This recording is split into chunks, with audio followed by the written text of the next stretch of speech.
Seja bem-vindo a mais um SPN Cast, o podcast do Seminário Presbiteriano do Norte. E hoje nós estamos recebendo aqui nos nossos estúdios o nosso irmão Caio Modesto. Nosso irmão Caio tem uma voz nas redes sociais, com o seu canal, mas ele também já é um teólogo formado pelo Seminário Presbiteriano do Sul. E aí aqui eu já deixo meu abraço ao querido Cá, meu amigo, cheiro no coração para você. Você é muito querido, um amigo muito querido, muito amado. Já estivemos com o Rodrigo Leitão aqui também, professor lá do SPS.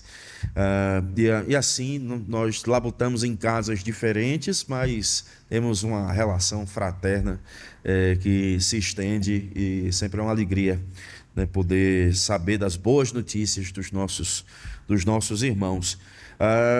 Caio também é licenciado e tem aí uma trajetória, né, pela frente. Caio, fala um pouco para a gente, se apresenta e fala um pouco para a gente.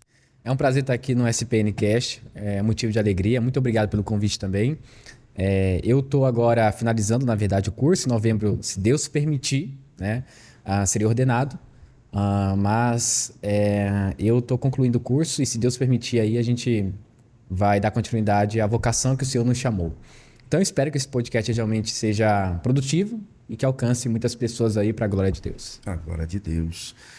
Isso. Caio, você vem de uma safra, né, de jovens que entrou na Igreja Presbiteriana do Brasil por descobrir a teologia reformada. Sim. É isso. Conta um pouco para a gente dessa história. Tá. A minha conversão se deu em um ambiente mais carismático. E eu louvo a Deus por isso. Inclusive, quando eu saí dessa igreja, eu saí pela porta da frente. Porque realmente o que me levou a sair dessa igreja foi alguns problemas teológicos. E como que se deu, né, essa saída? Você começa a participar de alguns cultos, você começa a ver alguns movimentos, nós chamamos de esotéricos, alguns movimentos que nós às vezes achamos que são bíblicos, mas na verdade não são, e você descobre que realmente não são bíblicos. E você então começa a dialogar com, por exemplo, o pastor da sua igreja local e perguntar sobre alguns movimentos. E você não encontra base bíblica. E eu e minha esposa, no caso, ela foi uma ponte para que realmente eu fosse para essa igreja. A gente se converteu nessa igreja. E a gente começou a ver alguns problemas doutrinários. E isso se deu muito também ao boom da internet. Porque você até então não conhecia muito a questão da pregação. Até você ligar a TV e ver um senhorzinho com óculos igual ao meu, cabelo grisalho, pregando expositivamente, e um batista gritando no púlpito como se fosse um puritano. E você começa a entender um pouco, peraí, esse tipo de pregação eu não ouço na minha igreja. E é natural que você, como jovem, faça ali uma comparação daquilo que você ouve na sua igreja e aquilo que você ouve na internet. É normal. E a gente começou a questionar, peraí, isso aqui não é bíblico, não. Por que prega diferente daquele pregador? De um certo modo, eu acho que essa comparação ela pode ser sadia quando você cresce espiritualmente. Quando começa a causar ruído, pode prejudicar a sua igreja local. Só que o nosso foi o lado bom, positivo. A gente chegou a questionar algumas práticas das igrejas que a gente frequentava, né? E principalmente da igreja local, e a gente decidiu que ali não era o ambiente que nós deveríamos ficar. Para você ter ideia, na música lá que eles cantavam, na verdade, no momento do louvor, eles cantavam Sabor de Mel, Raridade, que eram canções antropocêntricas, né? Quebrou as pernas da gente agora, Zé, porque tu tem na tua playlist, né, da Ania lá, Sabor de Mel. Olha. Então a gente se deparou de umas composições que a gente começou a se perguntar, peraí, isso daqui não está batendo com a nossa teologia, né? Então a gente já era reformado e a gente não sabia. E aí, então a gente indagou, olha, por que faz isso, faz aquilo, né? Aí a resposta do pastor foi muito curta. Se vocês não gostam da nossa teologia, podem sair. Não deu outra, a gente saiu desse movimento carismático e a gente ficou 1 ano aproximadamente sem encontrar nenhuma igreja. Até que um dia minha esposa disse, meu amor, tem uma igreja aqui próxima que ela é verde, é pequenininha e tem um pastor que prega lá. Só que lá não tem gritaria, não tem nada disso. Falei, você acha que é legal? Será que é bom a gente ir pra... Agora eu vou citar o nome, tá? Pra Assembleia de Deus? Não é bom a gente ir pra Assembleia de Deus? Porque já é a nossa vertente, né? Não, eu quero ir aqui porque eu gostei da pregação. Eu falei, tá bom, eu vou. Aí olha só o naipe do garoto. Santas mulheres, tá vendo? Sim, sim, sim. Tá vendo? Olha o naipe do garoto. Terno e gravata. Domingo à noite, aquele calor. Com a barba feita. Como dizem, né? Cabelinho na régua. Em uma igreja presbiteriana. Era um pentecostal em uma igreja presbiteriana. Bem penteadinho. Assim, Bem, isso pro lado, aquele gel assim, bozando. Aí eu falei, vou lá. Fui. Fui até com a Bíblia assim na mão, tipo puritano, sabe? Sentei lá. E o pastor pregando com uma roupa meio florida, com uma calça meio diferente. Falei, rapaz, que igreja estranha é essa? Só que eu vi diferencial. Ele estava pregando, eu lembro até hoje, o livro de Joel. E era um termo que eu não conhecia até pesquisar no Google. Ele estava fazendo uma lectio contínua, que é você pegar todo o livro e pregar ele todo durante várias séries ou até mesmo semanas, né? E eu fiquei apaixonado por aquele tipo de pregação. Demorei umas 3 semanas indo na igreja para entender realmente onde ele queria chegar. E eu descobri que a pregação era expositiva. E fui pesquisar. Aí eu comecei a amar. Comecei a frequentar a igreja, aí o pastor me chamou, nos tornamos amigos, e ele foi explicando sobre teologia reformada, apresentou alguns livros e ponto. É aí que eu comecei a me apaixonar pela teologia reformada. Aí minha esposa começou a ler livros, aí teve um dia que eu li um livro que marcou completamente a minha ida para a igreja reformada. E foi um livro de Jonathan Edwards, Pecadores nas Mãos de um Deus Irado, que eu nem sabia quem era Jonathan Edwards. Para mim, os teólogos daquela época eram importantes, eram as missionárias da igreja e o pastor, que é da igreja local. De resto, eu não conhecia ninguém. Aí eu li Jonathan Edwards, Pecadores dos Deus Irado, e li também um livro do Orlando Boyer, chamado Heróis da Fé. Orlando Boyer. Que contava a história... Heróis da Fé. Aí eu fiquei apaixonado, falei assim... Um clássico. Aí eu falei, meu amor, você percebeu que os maiores avivalistas e os maiores teólogos vêm da linha reformada? Jonathan Edwards era um calvinista, o chamado Calvino da América colonial. John Wesley, que tinha o Clube dos Santos e tudo mais, se reunia para ler a Bíblia. E eu comecei a ver esses movimentos e falei, meu amor, é aqui mesmo que nós temos que ficar. Aí a transição não foi uma transição rápida, foi gradual. Aí depois de 2 anos a igreja começou a ver o que eu fazia ali, fazendo missões, evangelismo e tudo mais. Tocando na igreja, conversando com os irmãos, e surgiu a ideia de que, olha, você tem jeito para ser pastor? Eu falei, não, de jeito nenhum.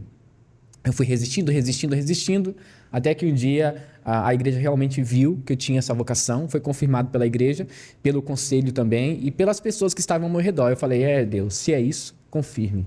E com o tempo, através das orações, Deus foi confirmando, e hoje eu estou aí, pela graça de Deus. Está estudando, né? Estou terminando agora. Seu curso de teologia, supervisionado, sim, né? Sim. Uma instituição da Igreja Presbiteriana do Brasil. Agora se preparando.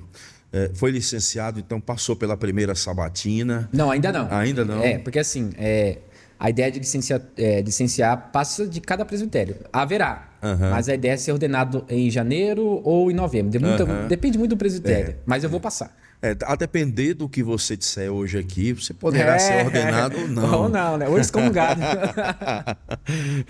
Mas assim, que bom. Oséias, a gente tinha preparado uma arte aqui. Vamos tentar ver se a gente consegue entender um pouco. Esse texto, né? O novo calvinismo, o movimento do novo calvinismo e a batalha pelo evangelicalismo americano, né? Título do livro Reformed Resurgence, a ressurgência, né? O ressurgir da teologia reformada, o Brad Vermeulen.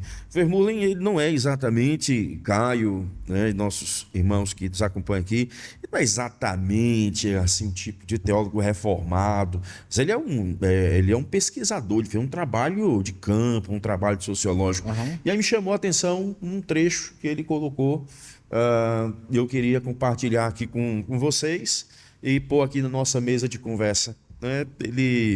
Ele disse assim, né? Em nossa era atual, quando o ethos terapêutico, pragmático e vagamente ateológico de grande parte do evangelicalismo na América.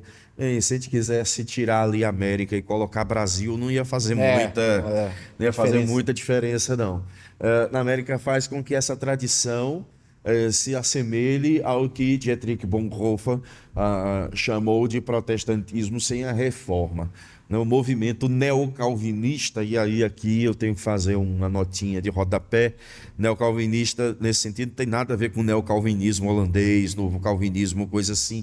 É uma nomenclatura que ele usa para essa ressurgência de pregadores reformados como Tim Keller, Piper, D. Carson, enfim, né? Esses pregadores, Augusto Nicodemos, que foram ganhando espaço. Então, esse movimento neocalvinista busca resgatar e reivindicar o legado reformador do protestantismo conservador americano. O reavivamento reformado oferece às pessoas, especialmente aos jovens, aí você está nessa safra, né, de jovens, né, um lar religioso e moral claro, que inclui uma linhagem histórica para compreender a si mesmos, uma antropologia, né, de fato parruda, bíblica, a Deus, o mundo e sua conexão com o passado. Essa linhagem cristã passa principalmente pelas tradições batistas particular, presbiteriana, reformada e anglicana, incluindo os puritanos, e abrange figuras históricas como Abraham Kuyper, Charles Spurgeon, George Whitefield, Jonathan Edwards, e ela inclui grande parte da reforma do século XVI, reformadores magisteriais, não magistrais, magisteriais, como John Knox, João Calvino, e de forma menos direta, Martinho Lutero. Então, assim, Caio, a gente está tratando de uma situação que não é só uma particularidade brasileira, né? Ela é global. Alguns episódios atrás a gente estava com o reverendo Augustus aqui, né, falando sobre isso. E aí a gente vê assim, Vermeulen, Jenkins e outros, né, estudiosos que tratam dessa fenomenologia do calvinismo, né? A gente vê como o calvinismo não foi um crescimento explosivo, claro, evidente, não foi assim, milhares de pessoas se convertendo ao cristianismo de novo, mas eram cristãos que não encontravam mais lá onde estavam depois que ouviram a doutrina reformada. Né? Então, e aí você tocou numa questão importante, né? Que é a questão da pregação, né? Da pregação expositiva, né? E você disse que se encantou por ela, né? Mas assim, uma coisa que eu sempre falo da pregação expositiva é que não é só que a gente aprende e entende e é tocado, a gente, na verdade, aprende até a ler a própria Bíblia, né? Através da pregação expositiva. Podia discorrer mais sobre isso? Sim. Quando você vai para o meio mais carismático, e aqui eu posso envolver tanto pentecostais quanto neopentecostais, eles vêm de uma teologia mais do campo, mais urbano, que é a ideia de você, por exemplo, contar sobre a sua vida e trazer à luz o texto. Então, quando você vai em uma igreja mais carismática, você encontra ali uma irmã piedosa que vai abrir o texto. Ela vai até falar um pouco sobre o texto, mas ela vai deixar como principal foco aquilo que acontece com a vida dela. Porque a ideia do pentecostalismo clássico é essa ideia de vir do subúrbio, dos bairros mais pobres. São pessoas que contavam sobre as suas vidas e usavam o texto como um ponto de contato. A pregação expositiva, ele também tem esse elemento. Só que não é somente esse elemento. A pregação expositiva, conforme eu aprendi com o reverendo Hernando Dias Lopes, você vai pegar o texto, você vai explicar o texto, depois você vai aplicar o texto e tudo mais, né? Ele explica, né? Então, você vai ler, explicar e aplicar o texto. São 3 pontos aí básicos, né? E quando você começa a entender esse sistema, né, esse escopo da pregação, você fica apaixonado, porque todo texto por detrás tem um contexto.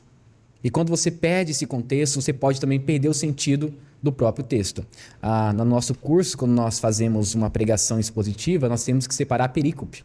né, que é uma porção do texto para realmente você pregar algum tema específico. O que acontece? Os jovens estão percebendo isso, que falta mais nutrir da palavra de Deus em alguns sermões. Então, por exemplo, você vai em uma igreja hoje que não tem como ênfase a pregação expositiva, você ouve de tudo, menos o texto. É o tipo de pregador que lê o texto, não explica o texto, foge do texto e nunca mais volta para o texto. Aí a pessoa fica com aquele anseio pela palavra, quer descobrir mais. Aí, quando não encontra esses pregadores carismáticos, para onde que eles vão? Para a internet em busca de uma teologia reformada. Querendo ou não, quem começa na teologia reformada e quer aprender sobre pregação, teologia sistemática, teologia bíblica e por aí vai, não aprende de um dia para o outro. É uma coisa muito densa. Então, tem pessoas que têm dificuldade em assimilar a pregação expositiva. Por quê? Foram doutrinadas com pregações temáticas. E aqui, quero deixar bem claro, não estou dizendo que pregação expositiva ou a temática, uma é melhor que a outra. Porque o príncipe dos pregadores de Spurgeon pregava tematicamente. Então, você falar somente pregação expositiva é a correta, é complicado. Mas eu creio que é a forma mais fiel de apresentar o texto em seu contexto. Então, quando esse jovem fica cansado, testemunho pessoal, de muita indireta no púlpito, de off the king, the man, essas coisas que você sabe que está acontecendo, fica muito enjoado, não aguenta mais. E um fato curioso, saiu um censo recentemente que o número de evangélicos, até 2030, vai superar o número de católicos. De um certo modo, isso é bom. Agora a pergunta que fica é, isso está refletindo na sociedade, em nossos púlpitos? A gente não consegue ver isso. Porque parece que aquele crescimento que é um corpo inchado, doentio, não é algo saudável. Então, esses jovens que estão saindo desse meio carismático ou de outras vertentes, indo para uma igreja mais tradicional, reformada, eles estão cansados. Essa pregação que não tem efeito, que é somente, como diz aqui, né, muito egocêntrico, que coloca o homem no centro e não Deus. E isso aconteceu comigo. Direto eu recebo mensagens no direct lá. Inclusive, a gente estava aqui no CTM, né? A gente terminou hoje, foi um momento especial. Ó, CTM, ano que vem, se inscreva, tá? Porque é um momento muito bom. No grupo CTM, eu enviar mensagem pelo menos uma vez por semana, tirando print de pessoas que caem, não aguento mais. Eu quero frequentar uma igreja presbiteriana. Eu não faço proselitismo religioso na rede social. Quando pergunta, Caio, qual igreja devo frequentar? Eu falo, uma igreja bíblica mais próxima da sua casa. Mas se perguntar qual, eu vou falar. Procure uma presbiteriana ou uma batista. Então, esses jovens, eles querem uma igreja saudável, reformada, que tenha uma pregação bíblica. Mas a pergunta que fica é, por que eles estão indo dessas igrejas carismáticas para as igrejas reformadas? Qual que é o intuito dessas pessoas? Talvez seja essa ideia de que está muito saturado esse ambiente. Muito escândalo, a pregação não toca mais ao coração. Então está tendo esse êxodo. E a gente consegue ver de uma forma bem perceptível. Mas enfim, a pregação expositiva eu acho que hoje é essencial e urgente, porque não é o pregador que está falando, é o próprio Deus. E nós que somos reformados, nós cremos que o profeta do Senhor é aquele que está proclamando a palavra de Deus ali naquele momento. Então, ou o pregador ele vai levar muito a sério o seu chamado e ele vai se especializar nessa área para pregar expositivamente e ser uma pessoa eloquente na sua forma de pregar, ou ele vai ser simplesmente, como nós dizemos da forma popular e vulgar, vai ser paia. E infelizmente tem muitos pregadores por aí que até são bons ministros, como pastores e tudo mais, mas expositivamente, pregando a palavra, deixam a desejar. E às vezes essa molecada que vem aí e procura essas igrejas acabam se frustrando. E eles acabam retornando para o ambiente que eles estavam antes. Então, a pregação expositiva, ela é fundamental, ela é importante. Eu não acho que seja a melhor forma, não é a forma perfeita. Eu acho que nós temos vários meios de pregação, temática, textual, expositiva, em tópicos, mas Deus ele se proclama por meio de várias formas. Mas eu acho que ainda é a melhor forma de o pregador se ater ao texto e ser fiel à palavra de Deus. Você tem assim uma recuperação da autoridade, né? Você vê Sim. uma época de muita desconstrução social, de desconstrução de autoridades, de instituições. E claro que os sociólogos vão ter um olhar das condições materiais, fenomenológicas, mas a gente sabe que é o poder de Deus né? Abrindo Sim. o coração das pessoas. E conforme você prega a palavra, né, expositivamente, não é só ali, aquele momento em que você tem uma compreensão. Poxa, eu compreendo o texto. Mas, poxa, a palavra de Deus é clara, né? E ela de fato é a bússola que norteia a nossa vida, né? Sim. De fato é lâmpada para os pés, Aham. né? Então, eu lembro, Caio, quando eu saí do seminário, todos já conheciam que a minha preocupação era com o estudo e com a doutrina. E alguns diziam assim: não, isso é para seminário. E eu acho que essa profecia pegou, que eu acabei chegando realmente no seminário. Mas, e não resisti, vim de fato para o seminário. Na experiência que nós tivemos de plantação de igreja em Fortaleza, nós não tínhamos outra coisa durante o quê? Um espaço de 10 anos, até a consolidação realmente do trabalho, né? Nós não tínhamos outra coisa senão uma escola dominical parruda, uma pregação expositiva Sim, clara, sim. e uma oração e doutrina também com um elemento de discipulado e de pregação muito intenso.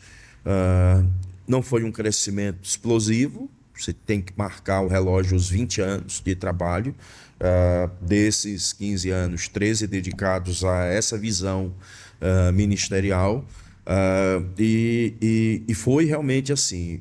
Eu vivi a geração, você não viveu ela, mas eu vivi a geração que acreditava que da virada dos anos 2000 em diante tinha que ser uma nova igreja para uma nova realidade.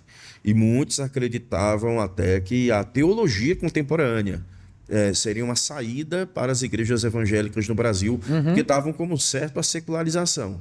Então acreditavam que os seminaristas deveriam ler mais Tillich, Barth, Bultmann, Moltmann, Pannenberg, enfim, Dietrich Bonhoeffer.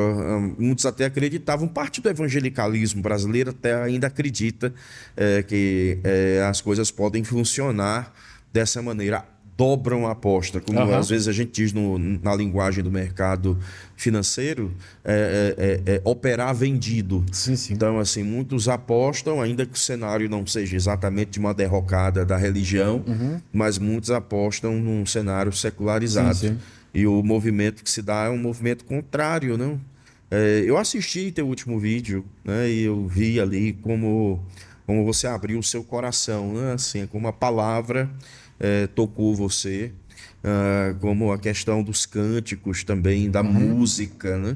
Ela também foi importante para que você pudesse entender cânticos bíblicos. Eu queria bater um papo contigo também nesse sentido, Tá. porque muitas vezes ainda, e isso é uma vertente forte ainda no evangelicalismo brasileiro, o entendimento de que um culto tradicional ele não agrega tanto como um culto de formato mais contemporâneo, uma coisa mais puxada para o show, aquela coisa mais artística, aquela pegada mais profissional, Sim, sim. né, mais emotiva, né? Uma sociedade terapêutica, então o elemento emotivo, né, ser um momento maior. Mas como é que essa conexão aí da pregação da palavra, da música, isso remete a gente para um culto de fato bíblico, dentro de moldes de um princípio regulador do culto. Então, como é que foi essa tua experiência de transição, assim, saindo de um meio carismático para experimentar isso? Tá, tem um livro do D.A. Carson, juntamente com o Tim Keller, chama Louvor e Adoração, alguma coisa assim, se eu não me engano, que ele fala que, normalmente, a teologia que é pregada nos púlpitos é refletida nos louvores de uma igreja local. Então, quando você vê uma igreja que realmente canta louvores que destoam completamente daquilo que é bíblico, isso reflete muito na teologia que é pregada lá. E nós temos, por exemplo, alguns booms que aconteceram aqui no Brasil. Eu acho que uma das bandas mais famosas que ganhou notoriedade no Brasil foi Diante do Trono, né? Que ali na virada dos anos 2000 ali trouxe alguns elementos, como por exemplo a dança profética e tudo mais, que foram elementos e práticas que vieram lá dos Estados Unidos. A Anne, tu não fez dança profética não, Anne? Passou Não, lenço né? assim em cima, Anne, assim, não, né? não. Não. Anne, tu passou assim. Imagine, Oséias, eu fazendo dança profética. Ia ser uma cena apocalíptica, não ia ser, não? Né? Mas vai lá. Então, muitos elementos foram adaptados ao culto com a ideia de trazer um tipo de entretenimento ao público. Porque agora, quando você entra numa igreja, não é mais aquele ambiente mais claro. Agora é uma luz um pouco mais amena, né? Um pouco mais baixa. Agora existem telões enormes com as letras que antigamente, essa coisa de slide, nunca. Era tudo no papel, se distribuía. Então, essa nova tecnologia, esse novo molde de apresentar as canções se tornou uma febre no Brasil. E eu acho que um dos principais responsáveis por isso foi exatamente a Banda Diante do Trono e outros também que vieram de lá, com novos dogmas, né? O interessante é que não vem somente novos métodos musicais, mas também vem movimentos que são ligados aos movimentos musicais. Então, até mesmo em igrejas pentecostais, quando você via os vídeos antigos, as irmãs cantavam, os irmãos cantavam e não tinha essa ideia de cair no chão no meio do louvor, antigamente. Hoje é mais claro. Só que depois que vem essa onda norte-americana para o Brasil, com a unção do riso de Kenneth Hagin, a unção do paletó do Benny Hinn e outros... Neopentecostalismo. Aí misturou com o pentecostalismo clássico, aí virou uma bagunça. Mas enfim, qual que é o problema das canções de hoje? Há um tempo eu vi uma reportagem de um ator famoso de Hollywood. Não, ator não, ele é um rapper de Hollywood chamado Kanye West. Ele se converteu por um tempo, eu não sei se esse termo é bom falar, se converteu por um tempo, mas ele se converteu por um tempo, depois ele foi para Cabala e tudo mais. E um fato curioso, ele foi chamado para fazer uma gravação em uma produtora musical de Hollywood. E quando ele começou a ler o contrato, tinha algumas exigências. Entre elas, ele não poderia falar o nome de Deus abertamente. Então, tinha que usar um pronome. Por que usar um pronome? Porque a ideia de você falar sobre alguém que é um Deus sem citá-lo abrange mais o seu público. Então, por exemplo, o espírita ele pode ouvir a música dele e achar que é o Deus dele. O judeu pode ouvir essa música e achar que é o Deus dele. O candomblessa também, mesma coisa. Então, fica uma coisa mais plural. Por quê? É uma ideia de mercado. Então, não tinha mais uma direção. E ele disse, não, eu não vou gravar. Aí ele foi para outra editora, aí sim ele começou a citar o nome de Jesus. Inclusive tem uma canção dele que é Jesus is King, alguma coisa assim. Que ele coloca o nome de Jesus exatamente como ofensiva às produtoras musicais de Hollywood. Isso é muito perceptível em nosso cenário. Porque quando você começa a ver as canções, elas não são direcionadas a Cristo. Eu publiquei hoje no meu story, né? A canção que a gente estava cantando aqui no CTM. E as pessoas perguntaram, Caio, que canção bíblica, canção maravilhosa, qual o nome? E assim, para mim, é uma canção que é cantada em todo o Brasil, mas não é. Mas para nós é uma coisa natural. E as pessoas, Caio, lá na minha igreja está cantando músicas que eu nem entendo do que está falando. Vocês estão cantando Salmo 98. Falei, a gente canta, é normal para nós. Que teologia é essa? Teologia reformada. Que legal, posso saber mais sobre isso? Aí, sabe, uma coisa vai linkando com a outra. Então, até mesmo nas músicas, existe uma dificuldade teológica. Por quê? Porque o que é pregado nos púlpitos reflete na canção ou até mesmo na liturgia. Então, o que acontece? Eles trazem alguns elementos lá, né, dos Estados Unidos e também de uma banda bem famosa chamada Hillsong.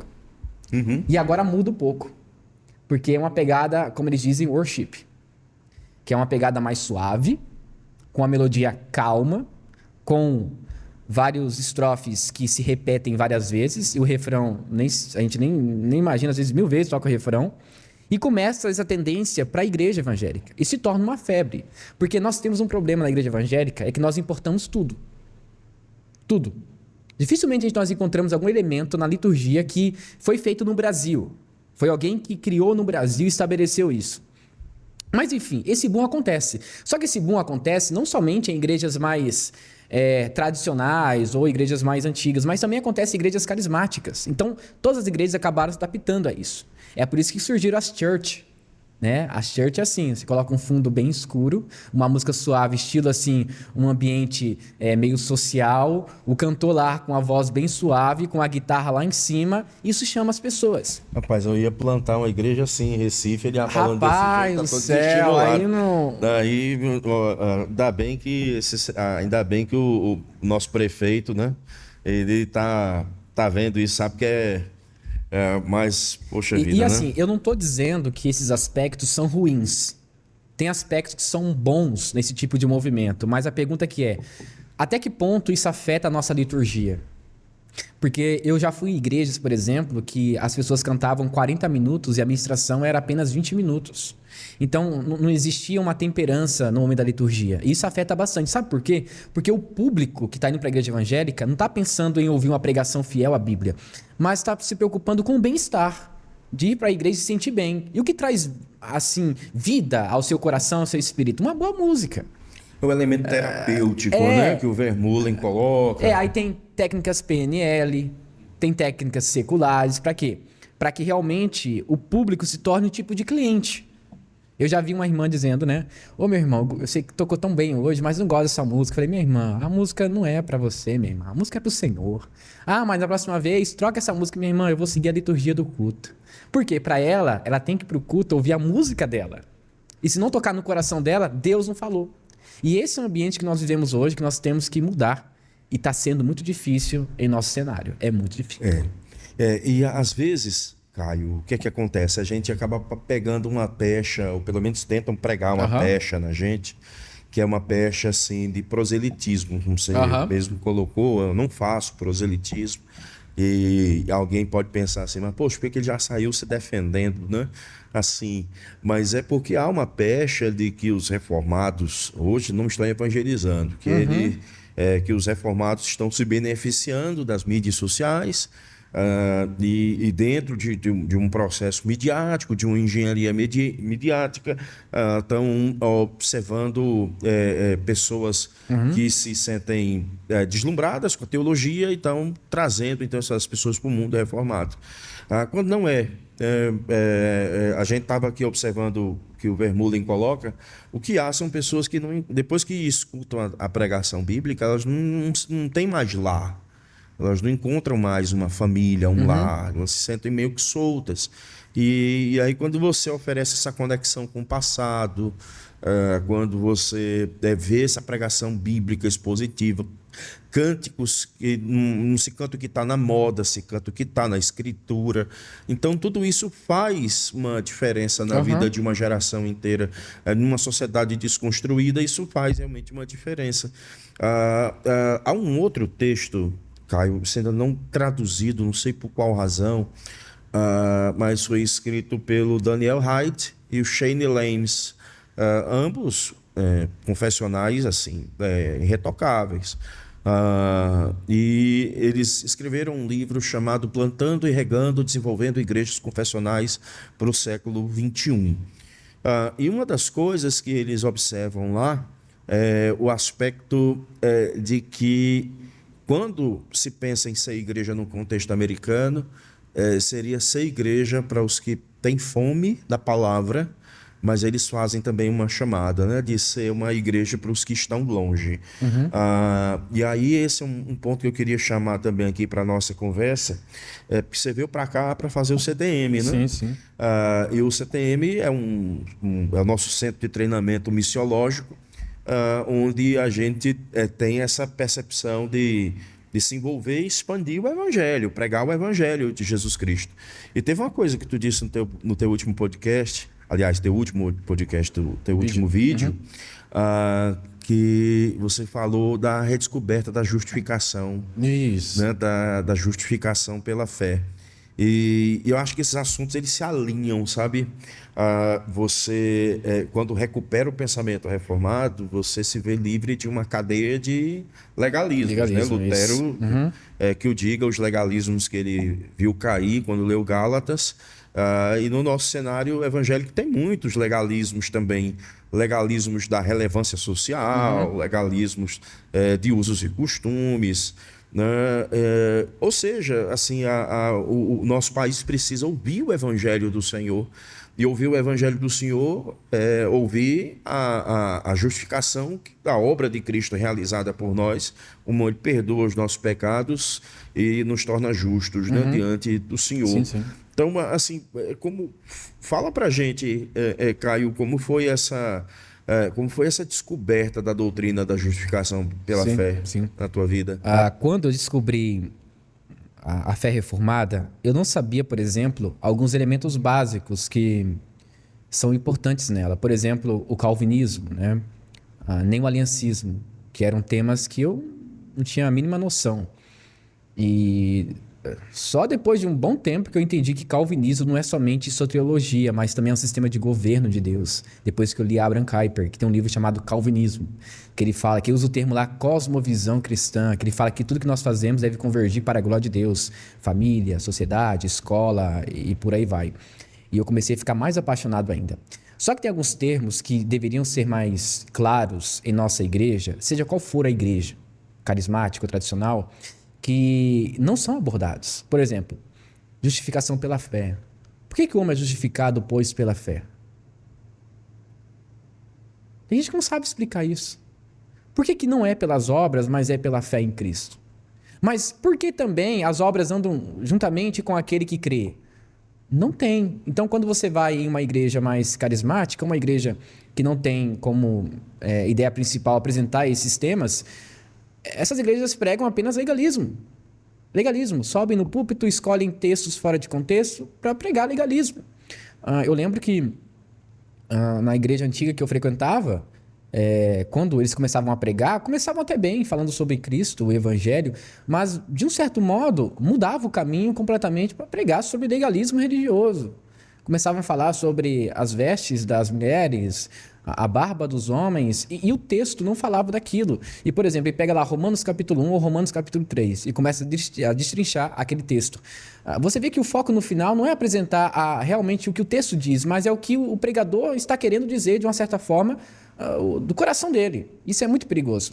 Então, quando eu comecei a entender, por exemplo, o que era a ordem salutis, a ordem da salvação, eu fiquei apaixonado. Falei, nossa, olha só como que Deus trabalha naquele que é vocacionado, naquele que é chamado por ele, até o fim da sua vida. Que maravilhoso! Eu não tinha aprendido aquilo, porque na minha concepção era, faça por onde e eu te darei. Então é tipo assim, se eu estou nos usos e costumes, certinho, com a barba feita, cabelinho cortado, roupinha passada... Opa, Deus me aceita. Opa, Deus está me aceitando. Deus me aceita. Mas espera aí, eu fui pra praia e tô usando shorts... Perdi minha salvação, rapaz. Então fala assim, para que serve justificação pela fé? Para que serve, por exemplo, a perseverança dos santos, no qual Deus estabelece ali a sua própria graça sobre o eleito, aquele que foi chamado, e estabelece o seu amor até o fim da vida daquele homem? Para que serve isso? Eu comecei a compreender que aquilo que eu aprendi não era bíblico. Então, não é só eu que estou passando por isso. Algum jovem que está assistindo esse podcast, por exemplo, ele está passando por isso. E eu chuto que é a primeira vez que esse jovem que está assistindo esse podcast ouviu esse termo, justificação pela fé. Por exemplo, o termo graça, na antiga igreja que eu frequentava, tinha um tom diferente do que eu entendo hoje. Graça é um favor imerecido de Deus. Só que para eles, graça é um dom que vem de Deus, mas esse dom está ligado completamente às suas obras. Então essa graça é acessível quando você é obediente à graça. Só que na fé reformada no qual nós professamos, não é isso não. É que a graça, ela é graça em nós, apesar de nós, que é diferente. Então provavelmente o que eu estou explicando aqui, esse jovem que está nos ouvindo, nunca ouviu falar sobre isso. Aí você pega Efésios, antes da fundação do mundo, nem obras tinha. Isso. Então, justificados ali antes da fundação do mundo. Agostinho dizia, tarde vos amei, ó beleza antiga. Ele fala que estava dentro de mim, eu lá fora procurando. Então, a gente não entende o assunto, mas quando a gente consegue compreender o assunto, a gente fica apaixonado. E eu digo, se você começar a ler um livro que é bom, teológico, que é algum teólogo reconhecido de nós aqui, e você está vindo de uma outra igreja, não tem como não se apaixonar.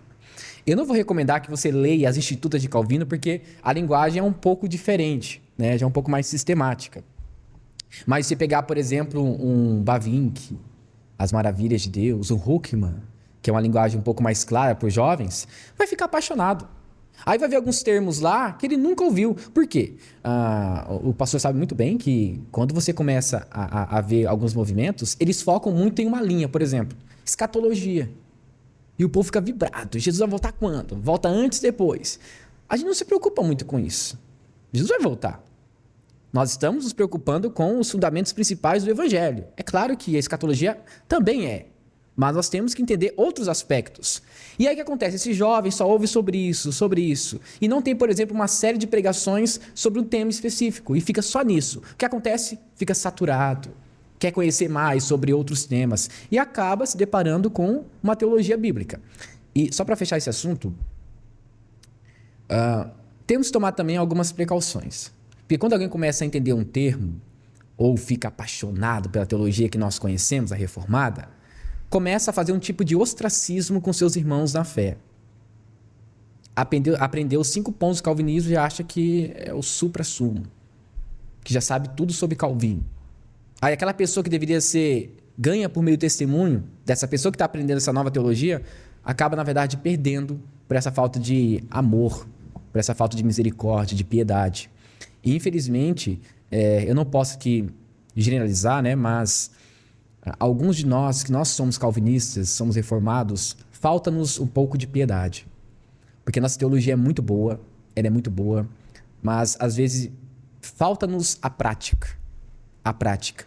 Porque na internet, quando os jovens começam a ir a divulgar a teologia reformada, acabam menosprezando aqueles que são contrários à fé deles. E isso é muito prejudicial porque, em vez de criar um tipo de ponte, cria um tipo de barreira de aplicação da nossa teologia. E isso, de um certo modo, acaba afetando a nossa cosmovisão. A internet não é um campo neutro, né? A internet, o algoritmo sabe que você detesta uma coisa, então ele vai te mostrar algo que você detesta para que você se sinta movimentado por isso Peraí, eu preciso saber mais. Peraí, o que ele disse mais da minha religião? Eu tenho que saber, eu tenho que... Então você gasta mais tempo ali diante do algoritmo. E aí você volta também para aquilo que você quer defender, e você vai defender muitas vezes sem entender. Alguns estudiosos do ambiente de mídia, inclusive, chamam isso de um fenômeno de... Não é que você é tão convencido do que está sendo colocado, mas é que você tem fãs. Né? Então, tem os fãs do tio Nico, né? Tem os teus fãs, agora tem aí 1,5 milhão de seguidores, então tem os teus fãs. Então, as pessoas, muitas vezes, elas estão dentro de um labirinto de dores, de sofrimento, e essas se beneficiam do ministério, mas alguns acabam se transformando em fãs, né? do processo. E aí me preocupa, sabe, porque o esvaziamento de termos, e aí nesse ponto você tocou numa questão muito importante, Caio, que é o esvaziamento de certos termos. A gente escuta, mas não entende o que esses termos significam. Então, quando essa palavra é compreendida, né? Justificados pela fé, justificados, pois, mediante a fé, temos paz com Deus. A profundidade disso é muito grande, porque eu entendo que eu sou aceito por Deus, que eu posso adentrar no santo templo do Senhor, que eu posso adorá-lo, que eu posso ter comunhão com o Pai, eu posso ter certeza do perdão dos meus pecados pela obra que alguém fez no meu lugar. E isso nos traz paz. Isso nos traz paz. E o instrumento disso é um próprio dom, é a fé. Sim. Né? O Senhor nos dá fé, e por essa fé, não por obra, nenhum mérito nosso, nós somos justificados. E aí sim temos a certeza do amor de Deus, né, por nós. Então, numa sociedade terapêutica, né? Acho que o Tim Keller matou essa charada no Deuses Falsos. Sim, né? sim. Não importa qualquer coisa que você esperar, amor absoluto, incondicional, você não vai... esse ídolo vai destruir o seu coração. Né? Somente o Senhor é quem pode amar você, né, dessa forma. E eu penso que esse é o ponto, né, num país que ainda tem como religião oficial o catolicismo. Não tem como religião oficial, perdoe, mas ainda tem a maior religião, é o catolicismo romano. Você tem um movimento carismático ainda também como um grande bloco que responde pelo mundo evangélico, mas que, embora sejam lugares diferentes, possuem uma fiação interna muito semelhante em termos de legalismo. Sim. Ou seja, se sustentam muitas vezes por usos e costumes. E uma preocupação, Caio, que eu tenho,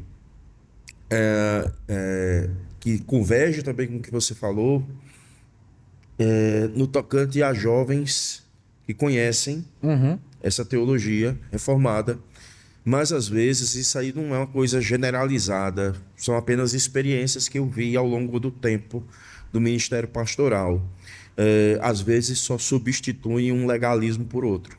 Aham. Sabe? Pega Sim, um sim. elemento que pega um elemento da teologia reformada Aham. e aí transformam ele no legalismo que ele já tinha no mundo pentecostal. E aí eu tenho um temor a respeito a isso, que é esse legalismo não confrontado no coração, falta de conhecimento da doutrina da justificação pela fé, isso aplicado de maneira piedosa ao coração, Sim. sem ter um discipulado, uma tutoria, um acompanhamento propriamente dito de um pastor, de um irmão em Cristo, amadurecido nesse aspecto, é que acabe se tornando refém do sede-vacantismo católico romano. Sim. Inclusive, eu ouvi alguns relatos de jovens que eram católicos que disseram o seguinte: Caio, quando eu comecei a ler alguns livros protestantes, eu me converti. E desculpa usar a expressão converti, mas é essa expressão que eles usam, tá? E um fato curioso é que a primeira percepção que eles têm quando eles vão para o protestantismo é que a justificação pela fé faz mais sentido.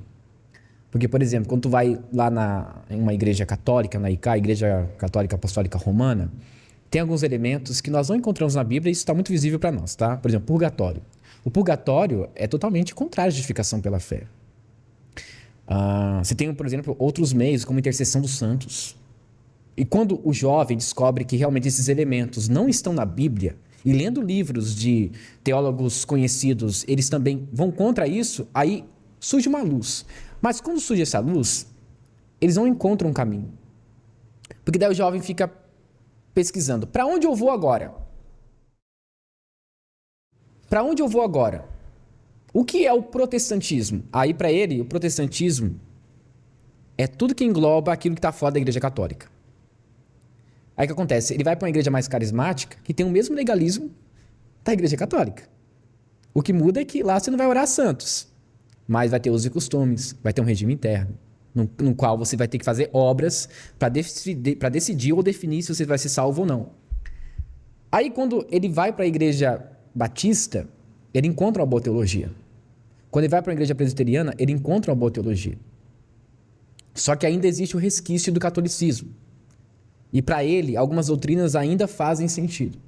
Por exemplo, até o Martinho Lutero, o pastor sabe muito bem, que mesmo depois que ele foi excomungado e tudo mais, ele teve ainda algumas práticas católicas, né? Demorou um tempo para ele descartar algumas. Então, esses jovens vêm ainda com esse fermento do catolicismo e demora um tempo para entender, por exemplo, justificação pela fé, graça salvífica e por aí vai. E quando nós começamos a explicar sobre o assunto, eles ficam admirados. Então, por exemplo, eu como cristão, eu faço boas obras não porque eu quero ser salvo ou algo do tipo. Eu faço boas obras porque eu fui salvo. Então as obras andarão juntamente com aqueles que foram salvos. E quando eles começam a entender esses argumentos, eles conseguem compreender também a teologia bíblica, que é muito importante. Então esses jovens, eles vêm com muita sede. Mas quem vai ser a ponte de contato para esses jovens? Talvez seja aquele pastor que não tem conhecimento bíblico profundo sobre alguns termos e ele acaba negligenciando a palavra de Deus. Aí o jovem acaba saindo frustrado. Sabe o que ele vai fazer? Ele não vai pro protestantismo, ele vai voltar para o catolicismo. E eu vi um relato há um tempo que um jovem falou o seguinte: Caio, eu fui de uma igreja evangélica, não vou citar o nome aqui, tá? E eu achei que essa igreja era protestante. Mas a única diferença que tinha lá é que lá eles não oravam aos mortos, né? Ou aos santos.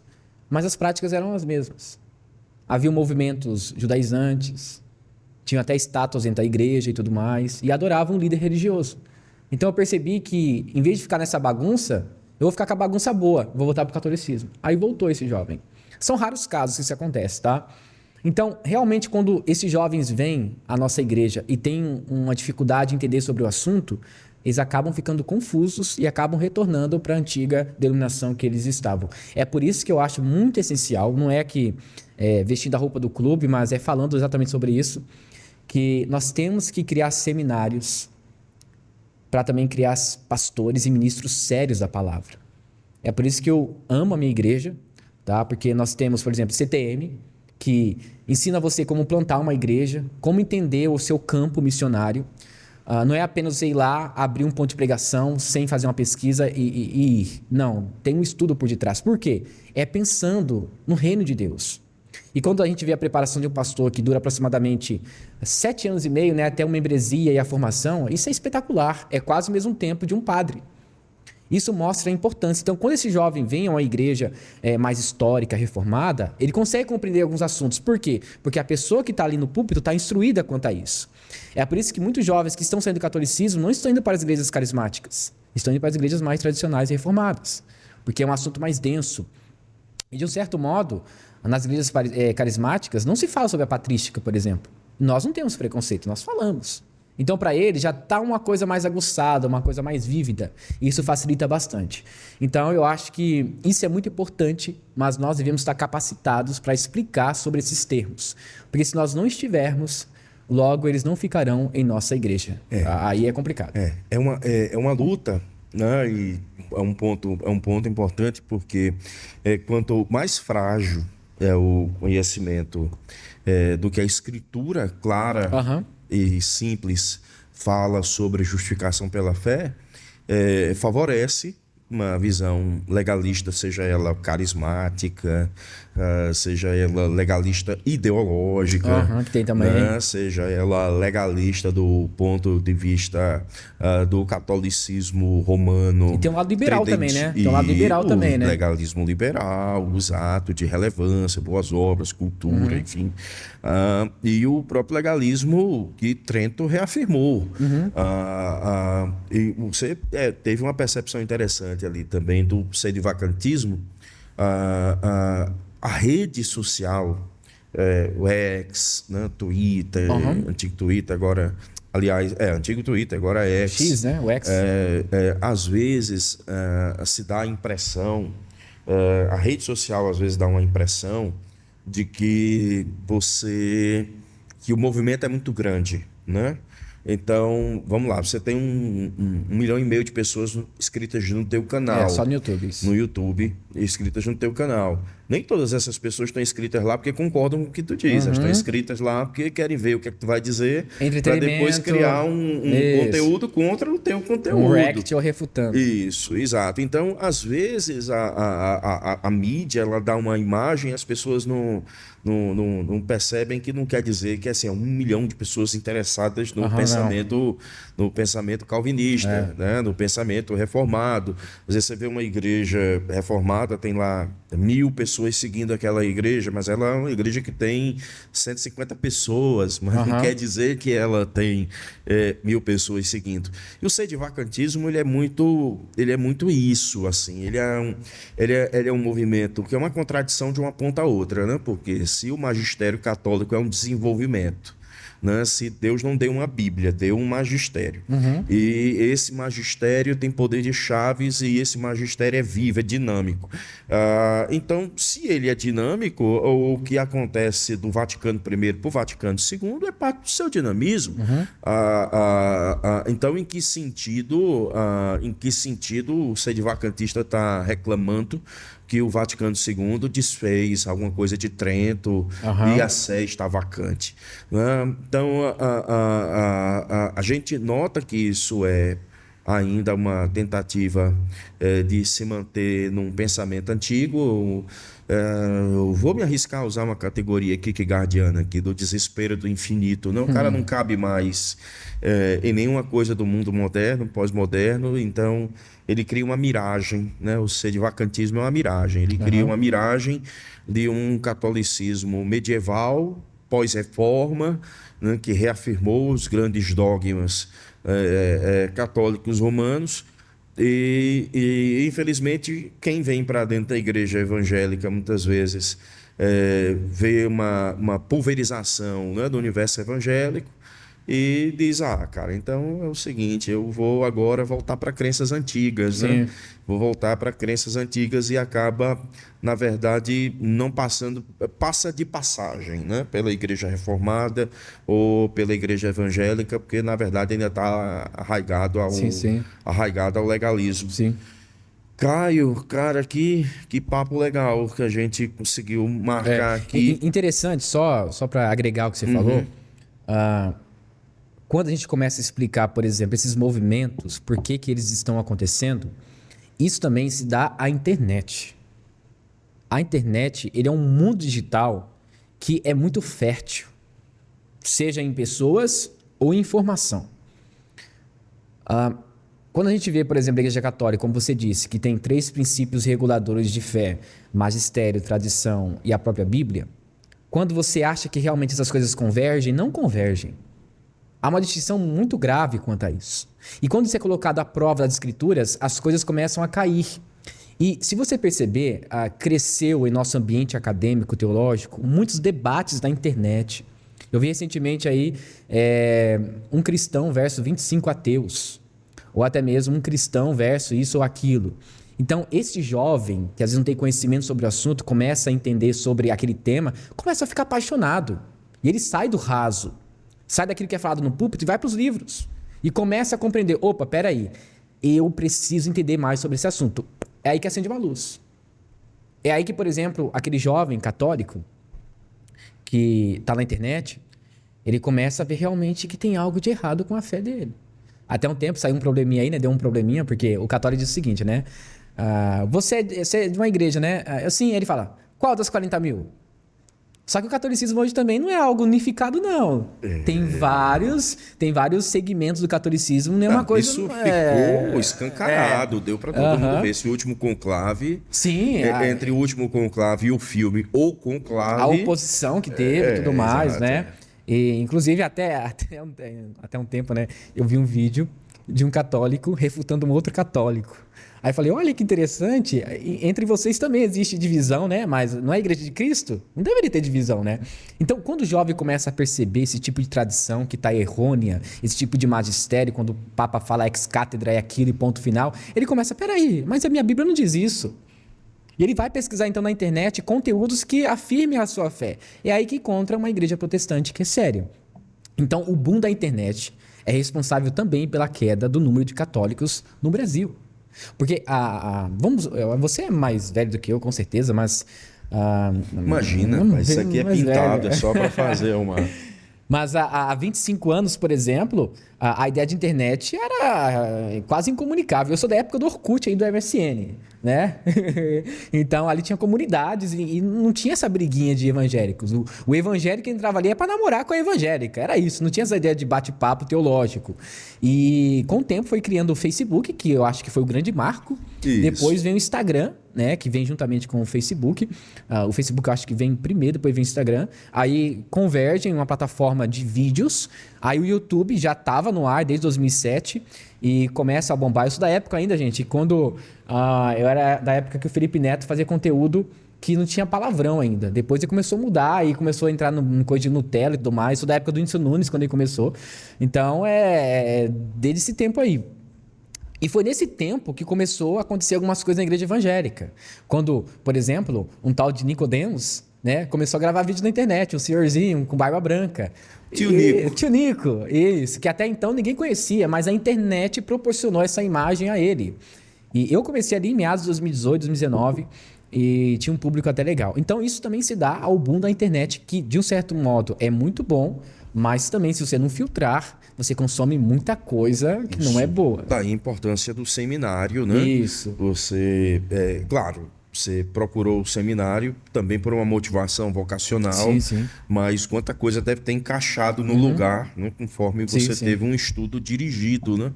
E aí eu vou aproveitar esse momento e dizer para você, você quer fazer seminário, você está almejando o ministério pastoral até dia 30 de agosto.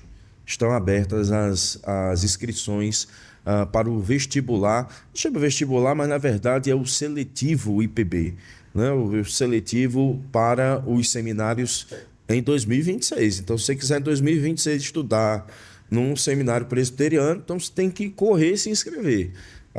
E uma coisa, considere estudar no SPN, né? Considere estudar numa casa histórica. Há mais de 100 anos, agora esse ano 126 anos, né, formando teólogos. Alguns que nós mencionamos aqui saíram dessa casa, aqui Augusto Nicodemos, por exemplo, saíram daqui. E nós temos um time de professores dedicados, pastores de igreja local, enfim, estão dedicados ao ensino e que amam a teologia reformada, mas amam a igreja também. Então, considere estudar aqui conosco no SPN. Então, corre lá, né, fala com o teu pastor. Você que é presidente do Presbitério e Sínodo, está vendo aqui esse podcast. Considere, então, o SPN como um lugar para a formação dos futuros pastores, né, da nossa igreja. Deixa eu ajudar no merchan. Aham. Assembleianos, metodistas e batistas podem fazer? Pode. Opa, essa informação é muito importante, porque no meu canal muita gente fala, Caio, você faz seminário, um seminário presbiteriano em Campinas. Sim, eu faço em Campinas, tá, gente? Eu posso fazer lá, sou assembleiano? Aí eu falo, sim, você pode, vai lá, conversa com o seu pastor, pede a carta e tudo mais. Você pode explicar como que funciona? Porque provavelmente quem está me assistindo é pentecostal, ou é batista, ou é anglicano. E ele quer fazer a faculdade que eu faço. Não sei por qual motivo, mas eles querem fazer. Então, aí eu queria que você explicasse, por exemplo, como que funciona, por exemplo, para um assembleiano, um batista, um anglicano, fazer, por exemplo, aqui um seminário presbiteriano do norte. Bom, qualquer seminário da IPB, aliás, qualquer curso disponibilizado pela Igreja Presbiteriana do Brasil, né, que é supervisionado pela Junta de Educação Teológica, que é a JET, que zela pela confessionalidade da nossa igreja, zela pela doutrina reformada, pela pureza das escrituras sagradas, pelo ensino com muito critério, com muito zelo, com equilíbrio, com moderação. Em qualquer curso, Centro de Pós-Graduação André Jumper, curso de Teologia, SPN, pós-SPN, o que você precisa ter é o requisito cumprido. Então, você completou seus estudos, né? Então pode se inscrever para o curso livre de bacharel em teologia. Você tem um curso de nível superior, já tem um bacharel em teologia, pode se inscrever para o curso do Centro de Pós-Graduação André Jumper, dentro das concentrações que ele oferece, que inclusive também as inscrições do CPAJ estão abertas. Você tem esses requisitos, então tem o EAD do Mackenzie, tem o EAD nosso aqui também do SPN. Tem pós, empregação expositiva, né? Exato, pós em pregação expositiva, pós em teologia sistemática. Então, você atendeu o requisito ali, então você pode... então, liga, né? Vê aí. Oséias, depois põe o telefone do nosso SPN aqui embaixo e fala com a Deise, né? Com a nossa irmã Deise, com a nossa irmã Lindy, que elas vão indicar bem direitinho, vão dizer o passo a passo, e vai ser um tempo que você vai aproveitar também muito bem. Ô, Marcelo, não só quem é vocacionado ao Sagrado Ministério, mas presbíteros e diáconos podem fazer também para melhor servir na igreja local. Isso, Zé está lembrando bem isso aqui, muito importante. Não precisa só ser aquele que quer estudar teologia com vistas ao ministério pastoral, mas aprimorar-se no estudo, não um presbítero, um irmão que já dá aula de escola dominical. Então, é um leque bem amplo mesmo, né? Que é muito importante. E sabe, eu tenho um ponto assim para dizer, como o ensino supervisionado, como ele é importante, sabe? Assim, o privilégio, sabe, que eu tive de poder estudar teologia sistemática sendo guiado ali pelo Dr. Heber Carlos de Campos. Sabe, assim, vê-lo na sua maturidade, no seu amor pela igreja presbiteriana, o amor pela igreja, pelo reino de Deus, e a maneira como ser conduzido, né, por ele. Então, esse é uma bênção da instituição. Eu sei que a internet ela dá um empurrão grande, a gente pega muita informação, mas é assim, aquele estudo criterioso, né? O estudo de fato assim organizado, né? O estudo dirigido, onde você é tutelado, onde você é acompanhado, é discipulado, onde você presta contas, né? Isso faz assim uma diferença muito grande na nossa trajetória, porque organiza, né, o nosso campo de leitura. Então de fato é algo que traz assim muito desenvolvimento. Caio, você tem aí algo ainda falar, por exemplo, da tua experiência do CTM aqui com a gente? Tem, opa, foi uma maravilha. É a primeira vez que eu vim a Recife. Eu tive uma dificuldade de entender alguns jargões aqui, né? Que eu senti dificuldade. Por exemplo, eu estava no Uber e um senhor ou uma senhora dizia vice. Eu falava, rapaz, o que é vice, né? Aí ele falou assim, então, meu rapaz, vice lá em São Paulo é entender. Eu falei, tá, entendi. Aí eu comecei a entender um pouco a cultura de Recife. Aqui tem uma comida muito forte a comida, né? Tem uma carne chamada charque, que eu comi, eu passei mal. Mas eu gostei. É aquele passar mal que vale a pena, sabe? Eu comi, foi uma maravilha. E junto disso tudo, o curso CTM, que foi uma maravilha. Tá vendo aí? Aquele chambaril. Porque se não fosse tão corrido, a gente te levar em Afogados para comer um chambaril. Pra tu ter ideia. O que é isso? Me explica. Chambaril é um osso buco. É o osso do boi, da perna do boi, ou de alguma parte dele. Aí fica um tutano. Lá chama mocotóis. Um tutano dentro. Aí geralmente você toma um sorvete, aí ele vem e traz uma colherzinha, né? Bota no sorvete. Aqui não, a gente bota a colherzinha no osso. Aí a gente pega aquilo ali, eu vou dizer, bicho, assim, vai empurrando todo o colesterol que tiver nas artérias e sai, tá empurrando. Mas assim, além assim, dessa experiência cultural, né? O que foi que o CTM representou para ti? O CTM, que acontece aqui no Seminário Presbiteriano do Norte, a estrutura é muito boa, em primeiro lugar. A estrutura é muito boa. Acontece na capela, é um ambiente muito confortável e ali você encontra muitas histórias em primeiro lugar. A primeira coisa que me marcou no CTM foram as histórias. Porque nós temos ali pastores que realmente colocaram a mão no arado, revitalizaram igrejas, plantaram igrejas. E são pastores que estão revisitando o CTM.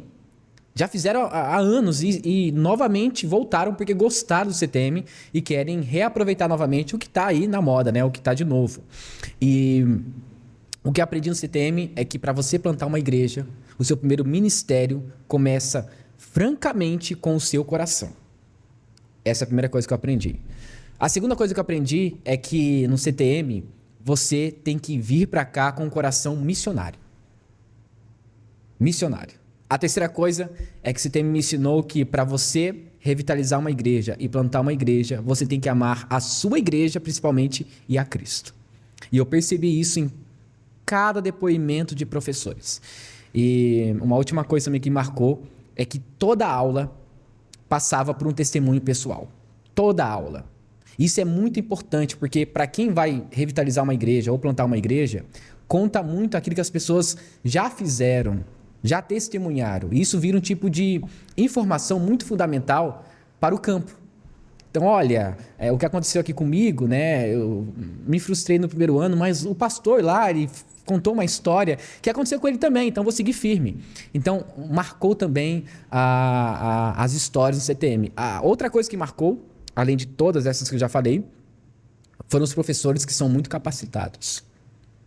E são professores piedosos. Dá para ver a paixão dos pastores e professores explicando sobre o tema. Não era aquela aula que você chegava com um slide e falava, eu tenho que apresentar porque eu estou sendo aqui, não sei se isso acontece aqui, sendo remunerado, algo tipo. Não, eles chegavam lá com amor, com destreza e apresentava o slide, a aula e trazia o testemunho pessoal do que aconteceu para os alunos. E em muitos casos eu vi alunos se emocionando com alguns testemunhos. Então o CTM não é somente um momento de você estudar, é um tempo também de você aprender com as pessoas. E isso certamente vai impactar. Então, você que está com a dificuldade na sua igreja, em revitalizá-la, ou até mesmo quer plantar alguma igreja, fale aqui com o Seminário Presbiteriano do Norte. CTM é uma vez por ano que acontece, né? Isso. Uma vez por ano, depois ele pode falar um pouco mais sobre isso. É um momento fenomenal. Aproximadamente são 3 semanas que você vai ficar aqui no seminário. Você pode visitar Recife, você pode ter muitas amizades. Eu conheci aqui mais de 40 pastores de várias regiões, com vários testemunhos. E eu que sou jovem, isso me ajuda bastante. Então o CTM não é somente um momento de estudo, é um momento também de comunhão com os irmãos que estão aí para o Brasil inteiro.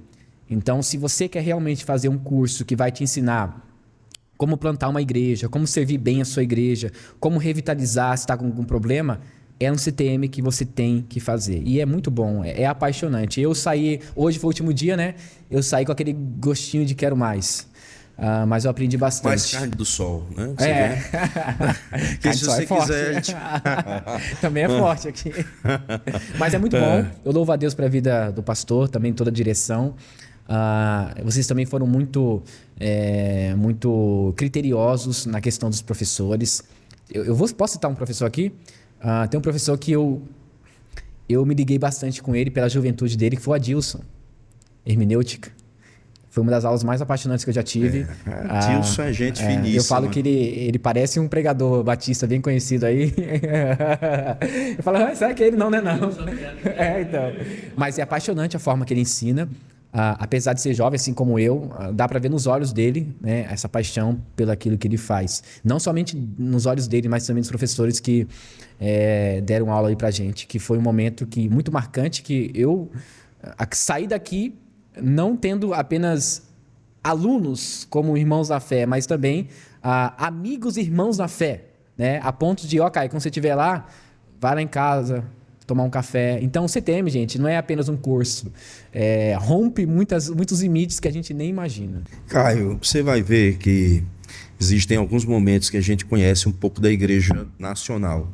O seminário é um deles, porque você vê gente de vários lugares do país. O Supremo Concílio, quando você for um dia, você vai ver a igreja como ela é, nacionalmente.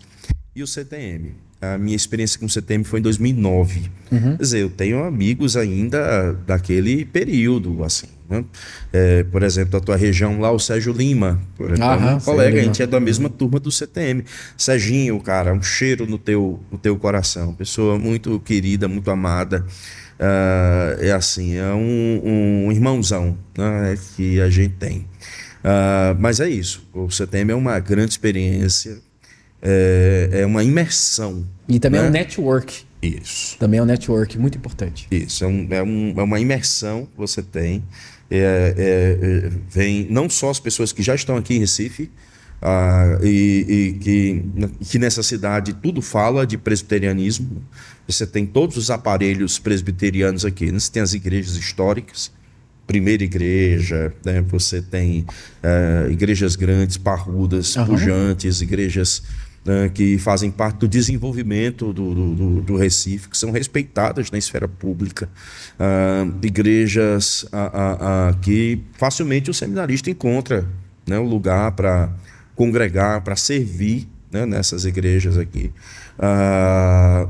Os concílios que não param, né, de acontecer, a IPB que passa por aqui nacionalmente, como agora, a tua experiência do CTM, quer dizer, a Igreja Nacional ela passou por aqui, né, teve por aqui, você teve contato ali, por exemplo, como o reverendo Roberto, que a gente escuta falar da presidência do Supremo, mas aquele pastor mineiro que conhece igreja, que sabe o que é igreja local, que conhece o que é uma reunião de conselho, o que, na verdade, ele preside uma reunião do Supremo Concílio, que é uma reunião de conselho do microcosmo, só que ao invés de serem, digamos, 8, 3, 4 presbíteros, são 1.500 pessoas, né, tem os representantes lá de cada presbitério. Então, assim, mas é uma experiência marcante, assim, ver ele não apenas falar, né, mas falar também da igreja local, Zeluna, né, Davi Luna, um vibrador, assim, pelo PMC, né, um Mariano, reverendo Mariano, piedoso. Homem crente. Hamilton, também do Hamilton figura, né? JMN, homem crente figura. demais, irmão querido, amado. Então, assim, são essas experiências. Adilson, um cara novo, mas assim, com o coração ardente pelo texto sagrado, né? De como expressá-lo, de olhar para o texto, ver o texto. Stefano, também, mesma preocupação. Então, é claro, eu corro o risco aqui de omitir nomes, né? Por exemplo, o Vitor, né? Um irmão também muito amado, um Barnabé, um homem querido. Um homem, quando o Vitor fala de aconselhamento, isso é porque ele até vai depois me dar um puxão por eu dizer isso. Mas, Vitor, não é um cara só que ele fala de aconselhamento, ele é um cara que vive o aconselhamento bíblico, né? E não é apenas assim um irmão que fala de resolução de conflitos, né? Ele é um irmão que sabe, e que vive os conflitos, sabe o momento que é o momento da paz, é o momento em que precisa ser mais, ter pele, mais né? energia. Então ele sabe disso, né? Então, assim, a experiência nossa foi de facilitar isso, né? No caso de nosso diretor, doutor Roberto, de Sivaldo, que acompanha, o reverendo Sivaldo acompanhou vocês, né? A gente só deu um pequeno auxílio ali na parte das devocionais, junto com o Siva, que é um amigo também querido e amado. Mas, olha, Caio, eu fico muito feliz quando você dá esse testemunho, porque eu volto para 2009 e pronto. Você fala como se fosse ali a experiência que eu tive. E, de fato, é isso. O CTM é um divisor de águas. E uma coisa também importante, que aqui tem jovens que participam do CTM, 18, 19 anos de idade, que são missionários e tudo mais. Uma coisa que no CTM eu acho que foi diferencial, que eu não encontrei em outros cursos, é a linguagem.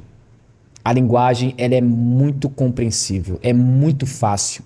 É uma linguagem que dá a ideia de igreja local. Então, tudo que eu ouvi, desde 8 da manhã até 17h20, quando mais tarde, eu entendi tudo. Não teve aquele termo teológico rebuscado, né? Pneumatologia, a gente entende, mas não houve a necessidade, porque a ideia é trazer você para o campo e aprender ali. Então, acho que esse aspecto do CTM, da linguagem compreensível aos alunos, é fenomenal. Isso. De fato, é um divisor de águas. Eu tenho esses momentos assim na minha vida do Ministério. O CTM 2009, ele é um diferencial, foi um diferencial na minha vida. O Supremo Conselho de 2014 foi um diferencial também, assim, de ver a igreja presbiteriana. E quando o doutor Augusto lançou aquele comentário de Gálatas dele, aquilo foi um divisor também de águas na minha vida. Foi a Cultura Cristã que lançou, não foi? Foi a Vida Nova que lançou, mas foi um divisor de águas na minha vida ali, porque eu vi quanto legalismo tinha no meu coração e como, assim, a epístola de Gálatas foi, né, descascando, né, de fato, né, um por um. E claro, essa fase nova que a gente tem vivido aqui, debaixo da providência do Senhor, servindo aqui no SPN, também tem sido uma bênção. Caio, cara, que alegria, viu, ter você aqui. Eu que agradeço. Eu rogo ao Senhor que te abençoe na caminhada do ministério pastoral. Amém. Eu acho que você não disse nada aqui que o seu presbitério vai impedir a ordenação de mãos, viu? Mas é uma bênção saber que você veio de um ambiente carismático, você não entendeu que deixou de ser cristão, não? Você já conheceu Cristo, mas buscou uma casa, o presbiterianismo se tornou essa casa para você. Agora não só uma casa, né? Agora também um lugar onde você vai servir o Senhor como um ministro do Evangelho. E eu rogo ao Senhor que onde Ele te colocar, que você seja um instrumento nas mãos do Senhor. Você tem uma palavra final para os nossos irmãos aqui? Eu queria agradecer ao seminário, em primeiro lugar, pela recepção que eu tive desde o início. Também pelas pessoas que falaram comigo, que foram muito receptivas. A cidade de Recife é assim. O pessoal aqui é assim, diferente de São Paulo, que eu vou voltar para lá. Nem sempre é assim, mas também às vezes é. Mas aqui eu vou sentir muita saudade dessa recepção do público, do seminário, e eu deixo aqui amigos. Criei amigos em 3 semanas que parece que são amigos de anos. E eu louvo a Deus pela vida do Senhor, pela vida dos que estão aqui também, né? Também pela bela estrutura que vocês fizeram aqui, que vocês estão investindo, se preocupando com o reino de Deus também, que a rede social também é um campo fértil. E eu vou orar, eu vou rogar a Deus também para que o Senhor possa abençoá-los e que essa missão possa alcançar mais e mais pessoas. Eu sou muito grato e posso deixar minhas redes sociais? Pode. Caio Modesto Oficial, é só clicar lá em qualquer rede social, TikTok, Instagram, YouTube, é verificado, não tem erro, tá bom? Muito obrigado, Deus abençoe e foi um prazer participar do podcast. Então esse é o nosso SPNcast, o podcast do Seminário Presbiteriano do Norte. Se você gostou desse conteúdo, então ajuda a divulgar esse conteúdo, né? Se inscreve no canal, clica no sininho, dá o teu like lá nesse vídeo para posicioná-lo melhor. Compartilha ele aí. O colega está querendo escolher o seminário que vai estudar, o pastor da tua igreja local, compartilha, vai passando de mão em mão esse conteúdo, né, para que assim a gente possa melhor servir o reino de Deus e usar essa mídia, né, para que ela sirva a propósitos que edifiquem o povo de Deus e que, acima de tudo, glorifiquem o nome, né, do Senhor. Então é assim, o SPN, fidelidade às Escrituras, excelência no ensino e compromisso com a missão. Eu quero agradecer mais uma vez o Caio, agradecer ao Zé e a Zane, né, que estão sempre aqui firmes, né, conosco. A Anne não quis revelar hoje, né, os segredos dela, de danças e coreografias, enfim, mas na próxima a gente vai saber. E você vai ficar aí com saudade, né, da carne de sol, do cuscuz com ovo de manhã. Charque, cuscuz. Exatamente, macaxeira. Na próxima vez que você vier aqui, a gente apronta uma buchada de bode. Vai. Aí você vai ver. Eu vou ver com os remédios primeiro, né? Não, você vai ver depois. Olha, depois é sustância, é comida que dá sustância. Tá certo, mas que bom. Bom, Caio, ora por nós. Oro. Senhor Deus, muito obrigado por este momento entre amigos, no qual o Senhor se fez presente neste local, no qual também nós aprendemos e ensinamos aqueles que precisam da Tua voz, do Teu ensinamento, da Tua graça, da Tua misericórdia, e que nós possamos ser, Pai, um canal de bênção para essa geração, e que esse podcast possa impactar aqueles que irão ouvir, Pai, esse testemunho ou esse diálogo que aconteceu neste momento. Nós louvamos ao Senhor por Tuas ricas bênçãos e que a Tua graça recaia sobre cada um que assistiu esse podcast e também sobre nós e sobre este projeto. Nós Te louvamos em nome de Jesus. Amém. Amém. Aqui termina o podcast. Até a próxima, irmãos. Deus assim permitir.